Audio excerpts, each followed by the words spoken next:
নামাজ ত্যাগ করলে, নিয়মিত আদায় না করলে তার উপর 15টি আযাব নাজিল হবে।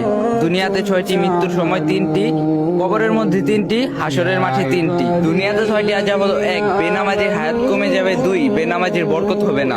3. বেনামাজির চেহারা সৌন্দর্য থাকবে না। 4. বেনামাজির কোনো দোয়া কবুল হবে না। 5. বেনামাজি সব নেকি বরবাদ হয়ে যাবে। 6. বেনামাজির নিকট হতে সব রহমতের ফেরেশতা চলে যাবে এবং একসময় ইসলাম হতে খারিজ হয়ে যাবে। আর মৃত্যুর সময় 3টি আযাব হলো: 1. বেনামাজিকে মৃত্যুর সময় অপমানিত, লাঞ্ছিত ও সিদ্ধাত আকৃষ্ট দিয়ে জান বের করা হবে। 2. বেনামাজির ক্ষুধার্ত অবস্থায় মৃত্যুবরণ করবে। 3. বেনামাজি পিপাসা অবস্থায় মৃত্যুবরণ করবে।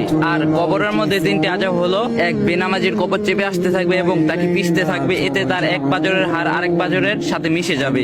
2. বেনামাজির কবরে দাউ দাউ করে আগুন জ্বলবে। সর্বশেষ হলো বেনামাজির কবরে বিরাট বিরাট সাপ এসে ভরে যাবে এবং এক ফেরেশতা এসে জোরে জোরে গুর্জো মারতে থাকবে। হাসরের মাঠে 3টি আযাব হলো: 1. বেনামাজিকে আল্লাহ পাক গজবের সাথে ডাকবেন এবং বিরাট এক সাপ এসে তার খোঁজ করতে থাকবে। 2. বেনামাজি 30,000 বছর পুলসিরাতের রাস্তায় হীরার চেয়ে ধারালো, চুলের চেয়ে চিকুন, অমাবস্যার রাতের চেয়ে অন্ধকার হবে। বেনামাজি যখন সেই পুলের উপর পা রাখবে, সঙ্গে সঙ্গে পা কেটে টুকরো টুকরো হয়ে যাবে। 3. আল্লাহ বেনামাজির জন্য ওয়াইল নামক দোজখ ঠিক করে রেখেছেন। আল্লাহ তাআলা আমাদের সবাইকে ক্ষমা করুক এবং সঠিক পথে প্রদর্শন করার তৌফিক দান করুক। আমিন।